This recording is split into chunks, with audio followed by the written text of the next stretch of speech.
Welcome to Championship Sports Blog. I'm your host, Chandler, as always, and today we have a special guest. You're looking at the real deal, D'Lo Brown. Thanks for coming on, man. Chandler, it's my absolute pleasure. Thank you for having me on. I can't wait to get together and have a nice little conversation. Absolutely, absolutely. So the first question I always ask the wrestlers that come on the show, what made you want to start being a professional wrestler? Oh, shoot, that's easy, man. I've been in love with wrestling since I was 9 years old, finding old Florida Championship Wrestling or Georgia Championship Wrestling and falling in love with, Dusty Rhodes or Magnum TA or, the Grapplers, I've been, since the first time I saw it, I remember flicking through the channels, back when I was young, we had to turn the channel. But I remember flicking through the channel and, coming across wrestling, and I remember looking at my grandma and remember yelling, running across the house, "Grandma, I found real wrestling!" And that was and that was Georgia Championship Wrestling. And I was like, "Grandma, I found wrestling." She just shook her head because she didn't like wrestling at all. But I went back, and it was appointment TV from that point forward. Absolutely. So she shook her head. Is that where you got your head bobbing from? No, no, no, no. Other than her shaking her head in disapproval, that's the closest thing it comes to it. But no, the head shake came from Chris Tucker in the movie Friday. And I don't know if you remember the scene where Red is asking for his bike back from Debo, and Debo goes, "All right, come over here." And then he uppercuts him, and Chris Tucker goes, "You just got knocked out." That's classic. There it is. And yes, I have thanked Chris Tucker for inspiration of the head shake. Absolutely. Yeah, that's a classic scene, and that's hilarious. I never knew that that's where you got that from. That's now awesome. once you hear it, you can't unsee it. Right? You can't unsee it now. Yeah, I definitely can see it now. It's like it's there now that you pointed out. So who were some of your favorites from the territory days when you were watching back then? Man, that's easy. Obviously Flair was one of those guys, and Dusty was another one. Boogie Woogie Man, Jimmy Valiant.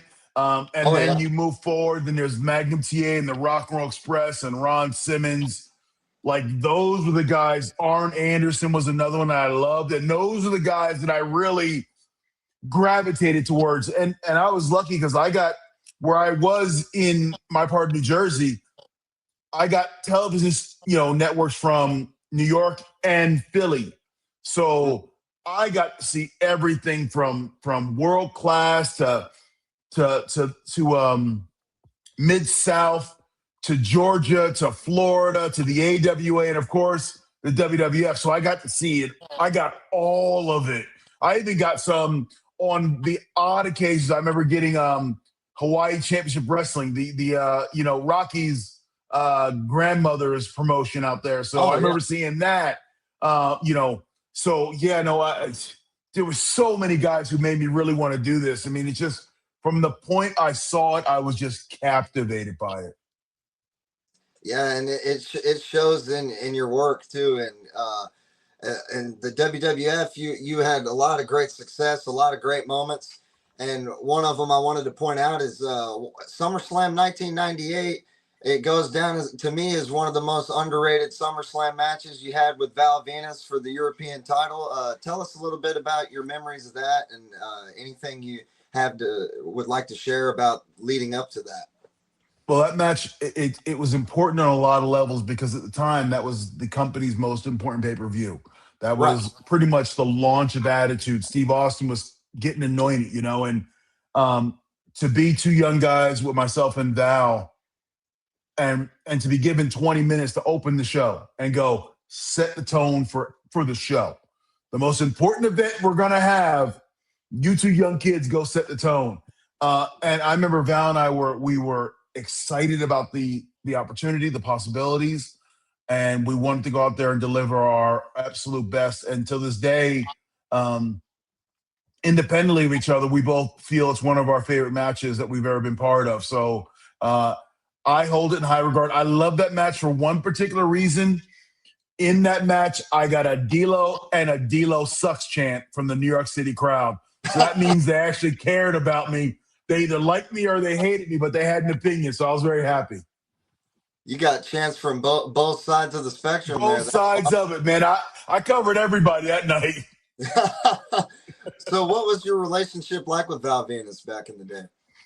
It goes back even further because before we had that match in '98, he and I lived together in '96 in Puerto Rico in the same apartment. Real. So yeah, we have been colleagues and friends for years before, and then to be there in SummerSlam wrestling him with a guy I sat in front of the TV and watched a previous SummerSlam together. It was a very surreal, full circle kind of moment. So back then, he's one of the most intelligent guys that ever been around, and he knew the business extremely well. And it was just fun to be in the ring with him. That is really cool, and I can't even imagine how surreal that was being in the ring with somebody you lived with, and you're like, man, we both made it. That was the cool thing because sitting on the couch, 2 years earlier, we're not thinking anything is gonna, hey, we don't know where our career is gonna go, Right. And then just a short 2 years later, he and I are opening up a sold out Madison Square Garden. Even looking back on now, it's like one of those things that you couldn't imagine in your wildest dreams happening, yet it did. So it was, it's pretty cool even until this day. That is incredible. And I want to talk a little bit about your finishing maneuver. So the low down off the top rope. So tell us how you came up with that variation of the front. That variation of the frog splash was made famous by a guy named Art Barr, and he was Eddie Guerrero's tag team partner when they were down in World Class and in Texas, and they were a team called Los Gringos Locos. And both of them had a variation of the frog splash. Obviously, the way Eddie does it, but Art Barr, I mimicked Art Barr's because I thought it looked really cool.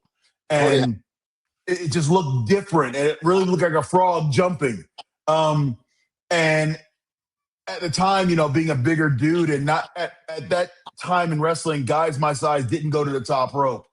So if I was going to go up there, it had to be something a little more than just jumping off with a traditional splash or something. It had to have a little something to it to draw attention to the fact that my big ass was on the top rope. So, that's why I really focused on the Art Barr version of it, and I wanted to pay homage to him by doing it. Right, and it's an incredible variation. It looks really cool. And also, do you have any thoughts about Logan Paul using that variation as a finish? Wrestling is a business of borrowing things, and I borrowed it from Art Barr, and it's okay for Montez Ford and Logan Paul to borrow it from me. The move long after I'm gone or they're gone, the frog splash is still going to be in wrestling, and I'm thankful for my time with it. And now someone else can ruin their knees with the frog splash.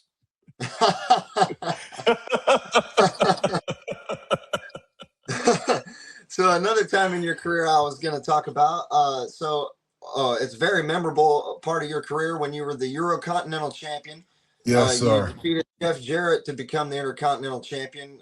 Tell us a little bit about that and any stories you'd like to share about the creative leading up to that decision. Just getting and it all happened in literally one weekend. Like I won back the European title from Midian, I think, like a day earlier. And then I get to Columbus, I think it is, with Jeff Jarrett, and I had no clue that they were, because Jeff had just defended the Intercontinental title against Edge like the night before. And I had no clue that it was in the plans to make a Eurocontinental title or to put them both on me. But I remember getting TV that day, and it was Jeff Jarrett who told me. And to me, that's a sign of a professional, that he was the one that told me before the office did. And he couldn't have been more happy for me. And he wanted to make sure that our match was the best it could be for the moment that I was about to walk through. And for that, I will always, always hold Jeff Jarrett in the highest regards. And he couldn't have been happier for me, couldn't have been nicer for me, and couldn't have been more accommodating. Anything I wanted to do, he was like all there for me. So And then after the match, to sit there with both belts and start running my mind through the history of the European and Intercontinental title and realizing my name is now forever etched in the history of these championships and to be the first man. And in wrestling, and as long as wrestling has been around, to be the first to do anything, I don't care what it is, to be the first to do anything in wrestling, you better put that as the cornerstone of your wrestling career, because there Oh have yeah. been so many guys and girls that have gone through wrestling that have done everything to be the first to do something. It's something that it's a badge of honor that, I'll put on my gravestone, first ever Eurocontinental champion. Like it's Oh yeah. that important to me. What it did for me and my career. Hell, it's 30 something years later, we're still talking about it now. So that's how pivotal and important of a moment it was for me. Absolutely. It's an incredible milestone in your career for sure. Incredible accomplishment. And another moment in your career, or moments, I should say, I'd be remiss if we didn't talk about it. The Nation of Domination, one of my Yes, sir. favorites, and definitely love when you were a part of that. And a lot of action figures have been made out of you being a part of that group as well. We also have a page on Instagram. Everybody that's watching this video should go follow Championship Sports Figures. That's our other page other than the Championship Sports blog. And we always like to show the wrestlers we have on here, if we have any, an action figure that we have in our collection to them. We're this room here, we have thousands of action figures. I only have one D'Lo Brown, unfortunately, but this is the one I got, the Bone Oh, Cruncher. look, that is the old school Nation of Domination that was either with me and Mark Henry or me and Godfather in the same pack. Yes, sir. That's the one. It was two Yeah. packs with I believe it was either Mark or Kama Mustafa. I can't We, remember. I was that action figure in both packs. It was two tag team packs, and I had that look in both of them. That's one of the early action figures, first or second, that I ever had. I want to say this is the first action figure you had. I looked it up on the figure database. I believe that's your first one, and I believe really, so. really cool action figure. I really like that Bone Cruncher style. So that, and I Yeah. still have the Mark Henry and Kama around here, but that is an awesome figure. You also had a lot of Mattel elites, or not a lot of them necessarily. I'm hoping for some more in the future. What do you say about that? Do you think I there's? hope so. I had the one that just came out like 2 years ago, Yeah, and that had tremendous success. And there's a one out there for D'Lo Brown action figure. So yeah, I really want more to come out. I would really want. I mean, I don't think you've ever. Well, I think they've done a 4 pack before, but I'd love a 4 or 5 pack of all of the nation together. that's it right there. Come on, Mattel. We got to get I a big multi pack of D'Lo Brown in the Nation of Domination. Let's do it. We like got I to make that happen.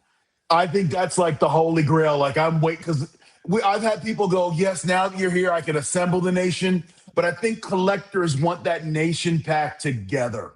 Exactly, And especially men on card collectors. They would love to have, like, they did the Four Horsemen pack. They've mhm, done the Bobby the Brain Heenan, like really big multi pack. So there's no excuse, guys. Like yeah, Mattel, come on. I would love it. I know the nation would love it, and it would make it better. Like when we're out doing autograph signings, we love signing joint nation merchandise. So it would be cool as hell to have just one giant pack for everybody to sign. Oh yeah, and oh man, I wish I still had it. I have all the figures from it still, but the Bone Cruncher had the Jack's Bone Crunchers had a multi pack like that they could mimic with Mattel eventually. Hopefully, they had an awesome box with the Nation of Domination, and it had Crush in it, and it had a couple of other members, Savio Vega, I think.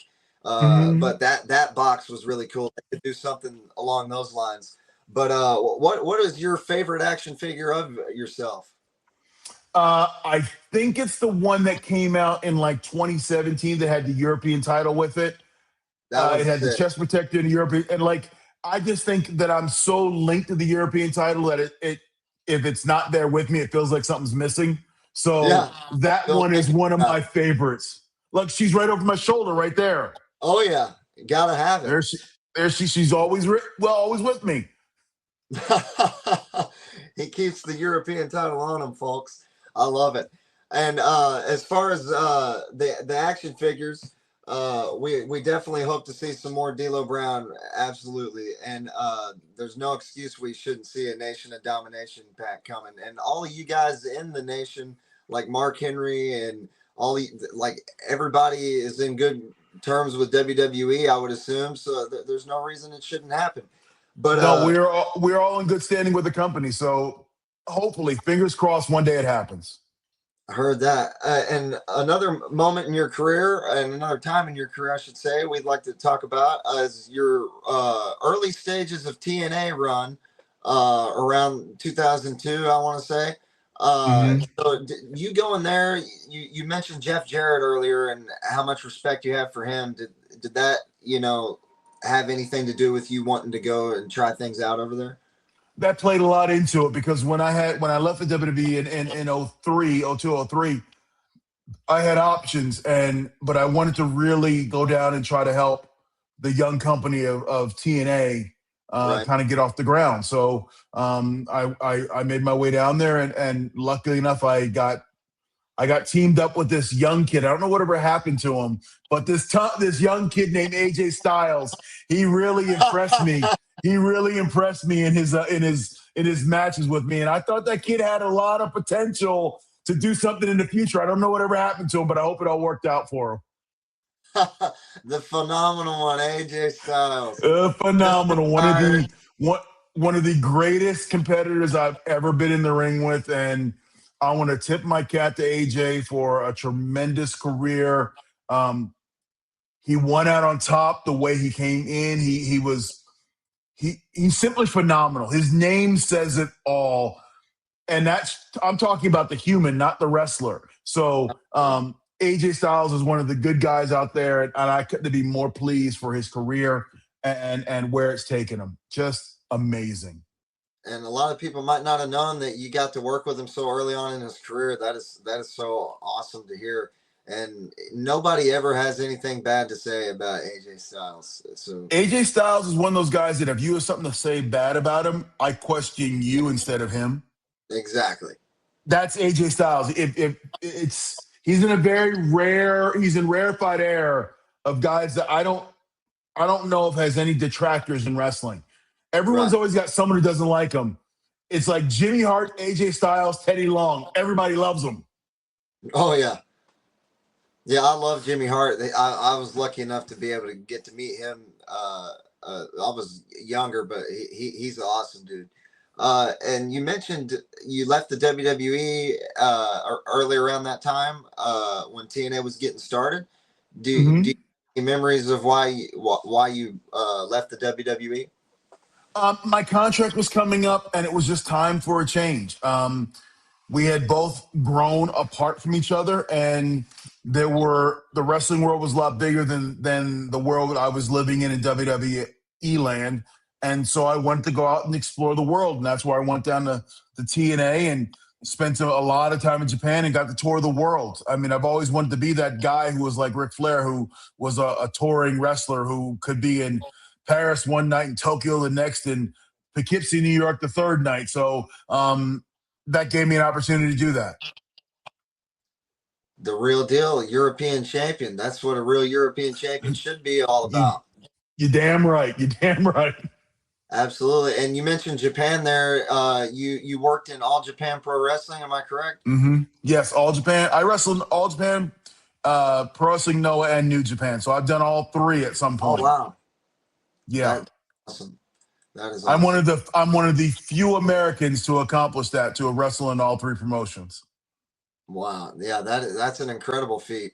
And going back to the WWF, you were in a short stint of a tag team with Mosh. Do you have any? Yes. And it was kind of a goofy gimmick. Do you have any memories of that? The team was called Lowdown, and in the beginning, it started off really cool with he and I. We had the track pants look with no top on. We were just trying to be two Yeah. athletic guys.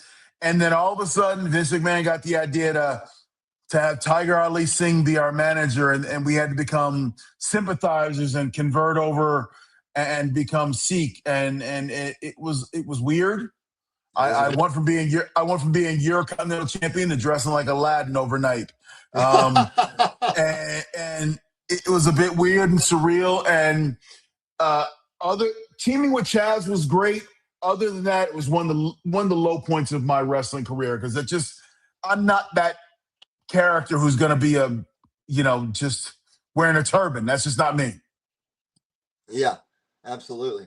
And as far as TNA, I have memories personally of you being an announcer there Hmm. just a few years ago, and I was watching Impact a lot at the time, and it wasn't quite when it's got the buzz it has right now because of the Hmm. WWE deal, but like before that, I believe, and it was like not quite super buzz going on about it. But you were announcing there, and I remember that. Do you have any memories of or any stories, I should say, of announcing at Impact? Just loving the opportunity to get out there and talk and use my voice to be the narrator of really good matches. Um, I I tell everybody it's very easy to talk about something you love, and I love wrestling. Think about anything you love in your life. It's easy for you to just talk for hours about it, and that's how announcing was for me. I just Right. got to sit and have a friend next to me, and he and I were talking about the wrestling we're seeing in front of us, and it was so easy and fun. It wasn't even like work. It was just going out there and chopping it up with your boys and talking about something you care deeply about. And that's what I love it. That's why I love announcing. I love putting a highlight on the younger talent and what they're doing. I love narrating their stories they're telling in the ring. It's a whole different vibe from the same tree, and it's cool. It's amazing, and I'm by no means done announcing. I've got more stuff. I do a lot with Maple Leaf Pro, and I just like lending my voice to wrestling because it's wrestling. How about I can't even say it's wrestling? And you mentioned Maple Leaf Pro Wrestling there. That's Scott Demore's promotion. Uh, Yes. so, what is your relationship like with him? And you worked with Border City Wrestling back in the day. Am I correct? You are absolutely correct there. I've been the Border City champion on a couple occasions. I've known Scott Demore back to 1995. He and I've been friends since sitting at Al Snow's dojo in Lima, Ohio. So um, he's Al Snow. always been a Al Snow. Shout out to Al Snow. Throw We him some had him on the flowers. show a few weeks back. He's a tremendous. He got that gravelly voice, but he's Yeah, he, yeah. All um, love, Al.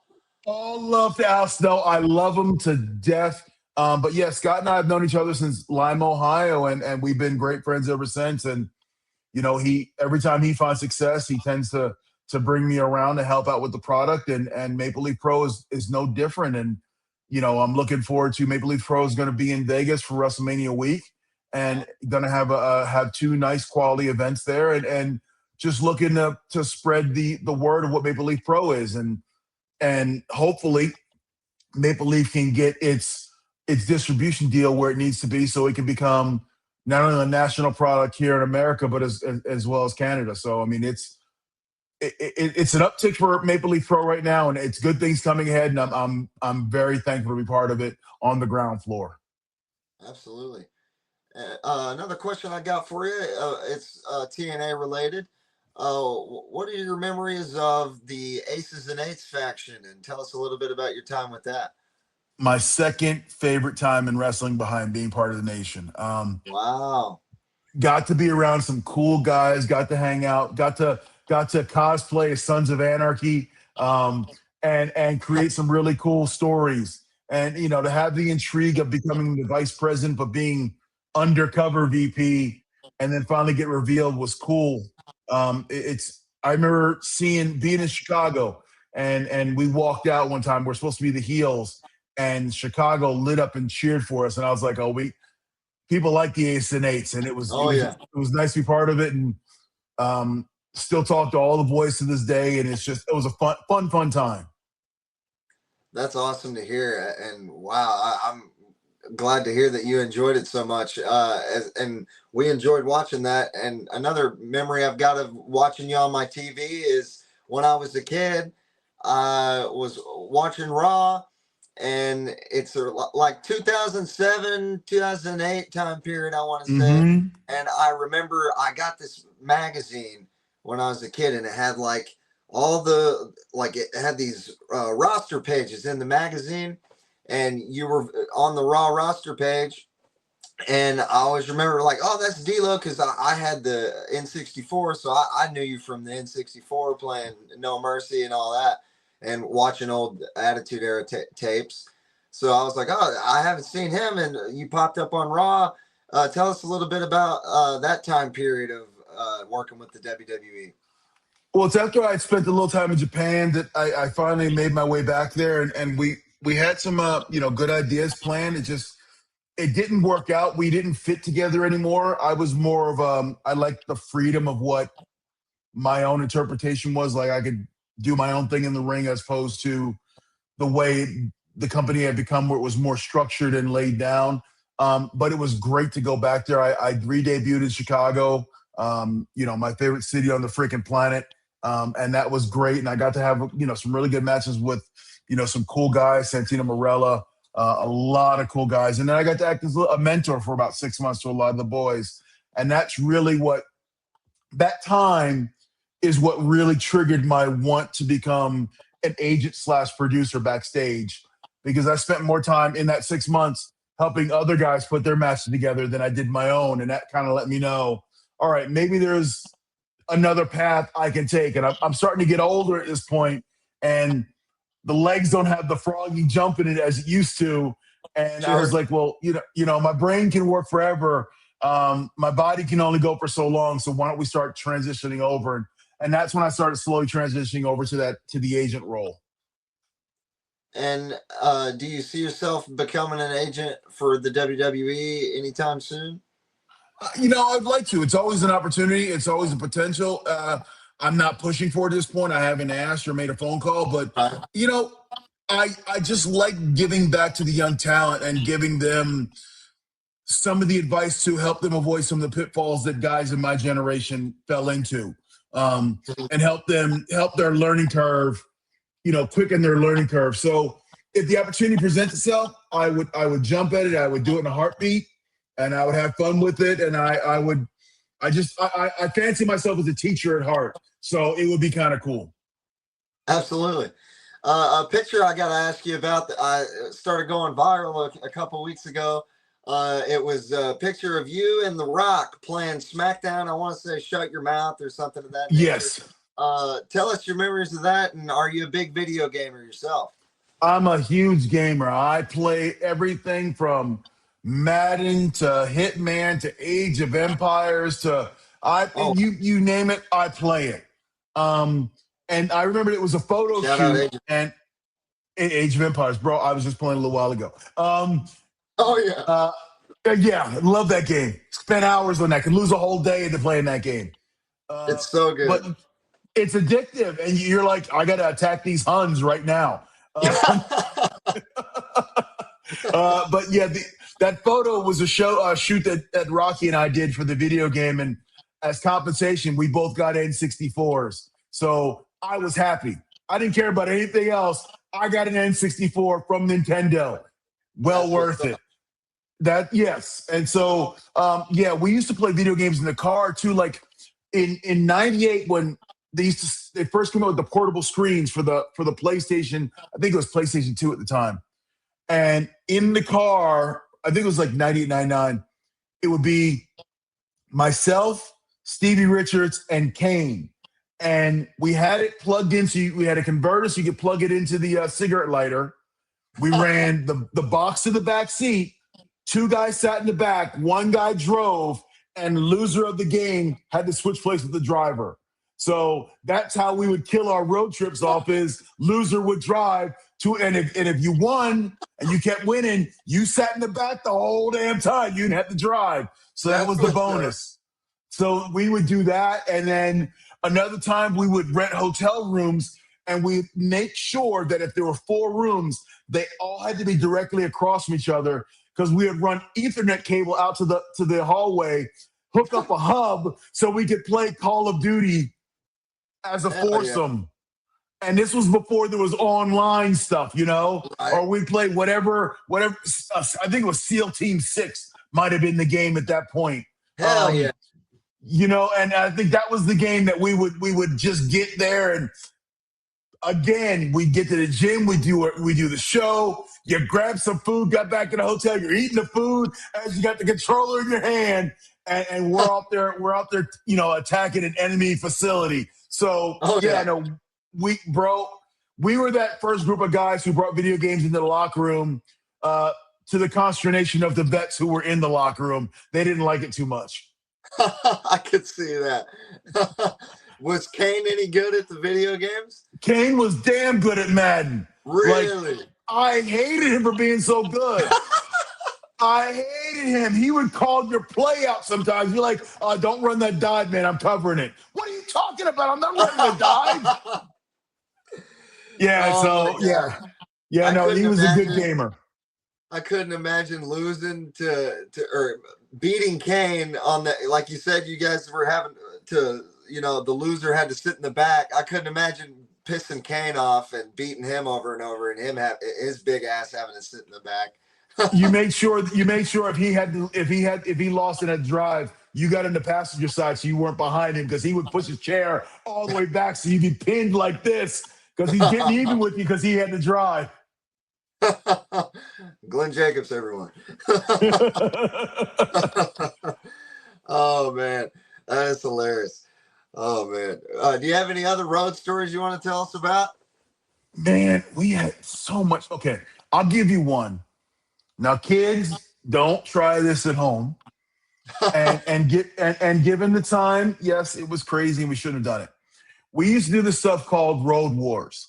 And what Road Wars is as we're driving down the highway, let's say you stop at an Arby's or a McDonald's, you'd eat most of your food, but then, that little piece of burger that's like this big, you just don't eat. We would wrap that up and we'd hold that for later. So we'd put that behind, and that's our ammunition. So as we're driving down the road, we saw some of the boys, we'd pull up next to them and start pelting them with the old food garbage, and we would throw it at them, and then it was on. So then that car would pull up next to you and they throw a milkshake out and on the front windshield. So there's this one time that it's Brian Christopher and Rocky in one car. Brian Christopher's driving, and Mark Henry and I in the other car, and Mark's driving, and Brian Christopher rolls up. He's driving, and he throws like a soda out, and it hits the window. So now we're wiping it off, right? So then Mark's like, "What do we got in the back?" And I go, "We got a couple burgers." He goes, "Give me that." So then Mark floors it. He gets up, and as Brian Christopher sees us pulling up next to him, he rolls the window up, and you see the window go, and it leaves a gap about this big. And he's laughing at us. And Mark goes, "Hold on." And till this day, we call it the magic bullet, because Mark is driving, and with his left hand, he has the sandwich in, and he Kareem Abdul-Jabbar skyhooks it over the car. And I don't know how this thing, if it had GPS, if it was a homing pigeon, this old Arby's burger went and right through the gap, right on the Brian Christopher's chest. And all you see is Brian Christopher go, "Ah!" And he slams the brakes on, and he's covered in mustard and ketchup. And I don't know how Mark Henry made that shot. It was the greatest. That's why we call it the magic bullet. It was the greatest shot ever. We're doing 80 miles an hour down the highway. It's impossible. But Mark skyhooked it right into an opening gap about 2.5 inches wide. Oh my God. The world's strongest man showing off his hooping. Can we get Mark Henry for an all-star game, maybe? He'd be better than Caleb Williams, and I love Caleb Williams. That was pretty bad. And Yeah, no, that's my quarterback, and that was pretty bad. speaking of football, I usually like to talk a little bit about football. I used to play football. I'm a big football fan. I used to talk football with every wrestler that comes on here, and I'm a Green Bay Packers fan. So I definitely wanted to talk with you about it because you're a Bears fan. Yes, We had sir. Mr. Kennedy on. He's a Green Bay fan. And we were talking about football a little bit. What are your memories of being a Bears fan and the Packers rivalry? Come on, man. It's just the same as you being a Packers fan in the Bears rivalry. It is. I don't care. I don't care how we undersell it. I don't care if we say that team is our rival. Bears Packer week to Bears Packer fans twice a year, sometime lately in the playoffs, 3 times a year, is the biggest week of our season. And Oh yeah, I absolutely. love the fact look, we got our teeth kicked in for probably between Favre, Rodgers, and Love 30 years. Oh no. So I like the fact that now the Bears are rising back up to make this the rivalry that it should have been always. The Bears Packers should never be less than the best rivalry in the freaking NFL. Absolutely. It's two of the older teams in the league. It's two of the originals. We're cousins that fight each other. We're Hatfields and McCoys. And to see the Bears finally kind of coming back now and taking some games from the Packers, it just turns the intensity up. And then to see the heat between our coaches, like I love that. I love the quick I love that handshake too. or the little bro backpack. I love it. Now that we're in the off season, we can joke about it, but man, come game one, it'll be seriously heart attack next year. But I Oh love the yeah. fact that this rivalry. I love the fact this rivalry means something again, and it's not. It's on the Same. prime time spot on Sunday, not relegated to noon on a Sunday when no one's watching. Right. I So I mean, totally agree 100%. I think when green And and yellow and blue and absolutely. orange get together, it's no different than Pittsburgh, Baltimore. It's going to be a hard hitting game, Right. and you never know who's going to win. And it always comes down to the last few minutes of the fourth quarter, and that's freaking football. Especially with the guy you got at quarterback now, Caleb Williams. That guy just does Bro, not quit, man. And I love the Ben Johnson, Matt LaFleur little get love back. it. Like you said, I love that because you know you're a wrestler. I'm a wrestling fan. Of course, we're gonna love a little bit of that kind of drama with it. Bro, imagine a wrestling match with no smack talk. Imagine a wrestling match with no heat before it. That's what Green Bay and Chicago was for 10 years. It's just another game on the schedule. Well, I like the coaches smack talking. I like the coaches going, I Exactly. don't like him. I like LaFleur going, I'm going to call my friend so he can kick Ben Johnson's ass. I love it.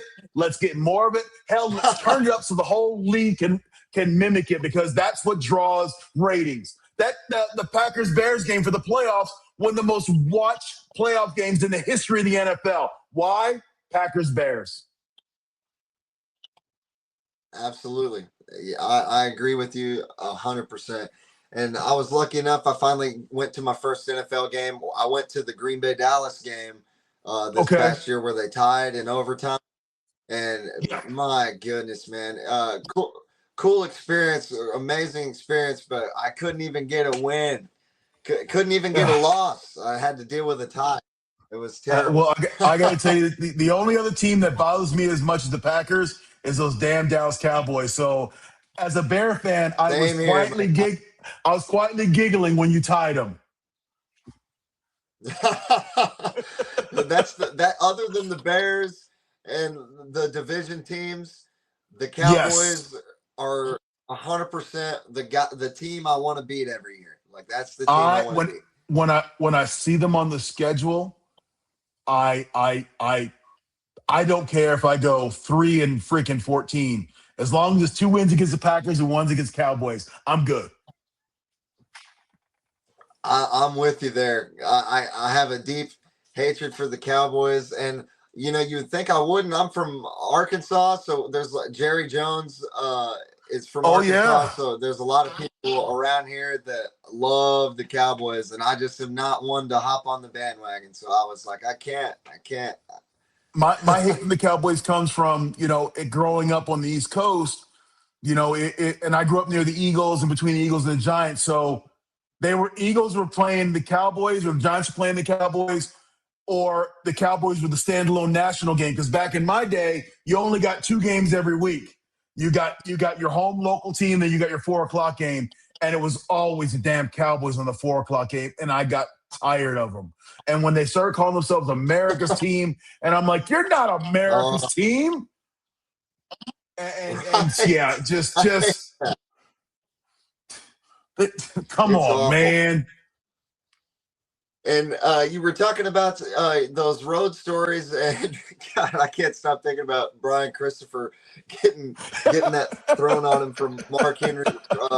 I was lucky enough to meet Brian Christopher back in the day. Rest in peace. He was an awesome dude. And Mm-hmm. I was gonna say on those road trips, if you ever are alone, or if you do have somebody with you and you want to jam out to some music, what's D'Lo Brown jamming to on a road trip? But here's the thing about being in a wrestling car. Um, let's say there's 4 guys in the car. Everyone's got different musical tastes. So we would always Sure. just rotate. And there's one dude in the car that likes country. There's one dude in the car that likes, hard rock and roll, heavy rock and roll. There's somebody, probably me, who likes hip hop. There's somebody who likes jazz. So in a 3-hour trip, you'll hear every kind of music across the board. So I don't have a specific music I like. I just like when music sounds good. Genre doesn't matter. If the song sounds good to me, I freaking love it. It could be country, it could be hip hop, it could be rock and roll. Hell, it could be Bad Bunny. I don't care. As long as it sounds good to me, I'm going to roll with it. Absolutely. And another thing I was going to ask you is, so with the WWE now, or even AEW, TNA, you name it, anywhere, who are some of the people that really stand out to you nowadays at the current product? Down in AEW, like everybody, I'm a big MJF fan. I think Oh he's a yeah, throwback. He's a throwback to a time when guys enjoyed being heels. Um, I think he's one of the most complete guys out there. Um, on the NXT level, Javon Evans is that kid. He can jump through the sky, and I think he's going to be a yeah. I big hope he's one. okay. He landed on Yeah, his neck, looked like an elimination chamber.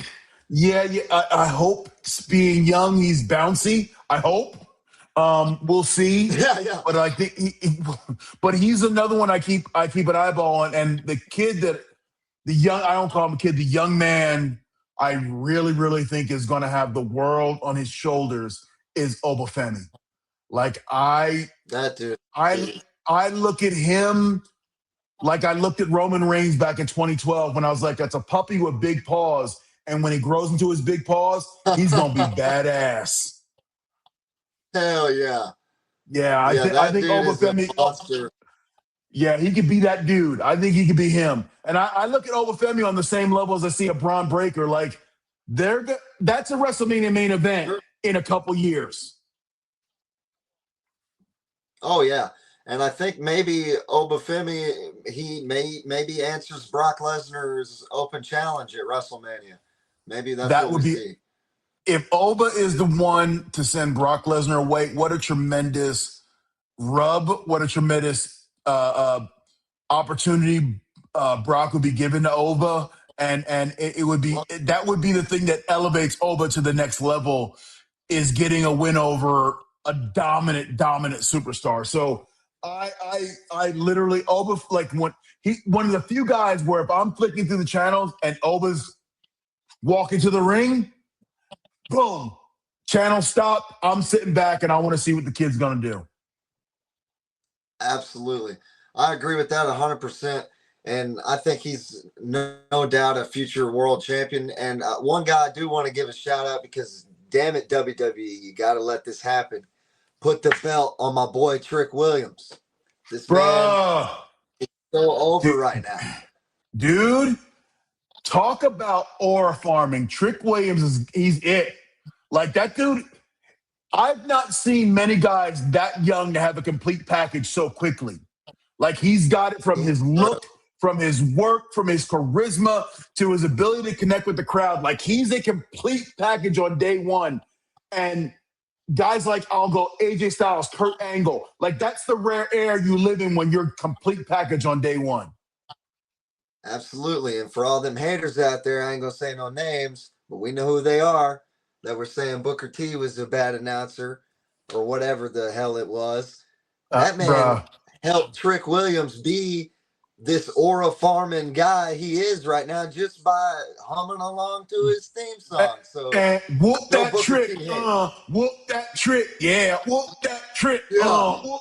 That's Booker. And if it's not for Yeah. Booker making that, if it's not Booker making that the soundtrack of Trick Williams, the crowd don't chant it. So I don't care what people say. Booker connected, helped Trick connect, and you can give him a fake award like worst announcer. I think he's one of the best because he helped the young man get over with the crowd. 100% agree with that. And it looks like we're about getting close to the time we have here today. What a great honor it was to have the real deal, D'Lo Brown, former Eurocontinental champion. He keeps it everywhere he goes, by the way. He's the real European champion. You're And damn right. She's with me. oh, yeah. Do you want to tell everybody that's watching where we can follow you and see what you're up to? Easiest way to keep track of me is on Twitter at DLoBrown75 or on Instagram, it's at DLoBrownLFC. And you'll find out everywhere I'm going. Hell, I'm headed over to England and Bulgaria in just a couple weeks, headed up to Canada right after that. But on there, you keep the trackings of my comings and goings. I will talk Liverpool football for my friends on the other side of the pond. I'll talk Chicago Bear football for my friends over here. And hell, you might see what I had for dinner. Who knows? But I'm very interactive. If you say hello to me, I'm gonna say hello back. So reach out, say hi, give me a follow, and just keep track of where I'm going. Follow D'Lo Brown on Instagram and anywhere else he's on social media. Follow the Championship Sports blog. Follow Championship Sports Figures. I'm your host, Chandler.